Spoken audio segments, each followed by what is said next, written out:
My dear brothers and sisters, the scripture readings of today highlight one theme. That is, we need to examine our own self first. And so if conversion has to take place, we need to introspect what is going on in me and what I need to let go so that I can be a better person. Once a man was driving his car, and as other cars would overtake his vehicle, he would look and start grumbling and say, these owners, they don't care for their car, so dirty their car is. They need to wash their car sometime at least. And so he was, as the vehicles would overtake, he would say this type of he would say this type of words or pass judgment on those people driving their car.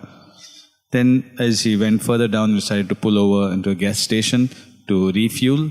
And so as his vehicle was being refueled, the attendant said to him, "Sir, is it fine if I clean your car's windshield?"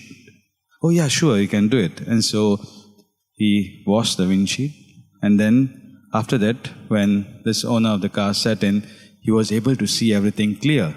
Because actually the dirt was on his own windshield, but when other cars would go ahead of him, he would think that their car is dirty. And so projecting everything out there rather than looking at what was actually within or his own. And so the scripture readings of today reminds us the same thing, that instead of first looking outward, let us look inward and then look outward. So once we clean our inside, then only we can help the other also to live better. And that is what Jesus is saying today. He's not saying or not forbidding fraternal correction. Yes, a fraternal correction is always helpful so that the other person also lives a better life. But he's saying, first look at your own self, put yourself in order, then you can help the other.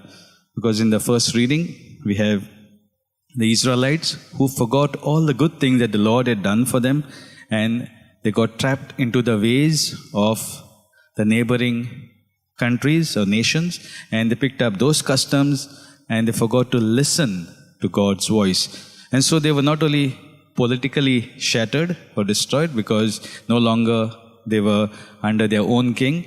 The king of Assyria took over their land, and so politically they were destroyed, but also spiritually they were destroyed because they stopped listening to the voice of the Lord. And so today we are reminded, as we introspect and look at ourselves, we look at it from the perspective of the Lord. It's only then we'll be able to work our way forward as to say, what are the things that I need to let go and what are the things I need to hold on to. And so a message for each one of us today is, am I listening to the voice of the Lord who corrects me? He corrects me through the scriptures, He corrects me through the prayer, and He corrects me through others. So let us open our hearts and mind to the words of the Lord so that He may cleanse us and we then help others to come closer to Christ through our words and actions. Amen.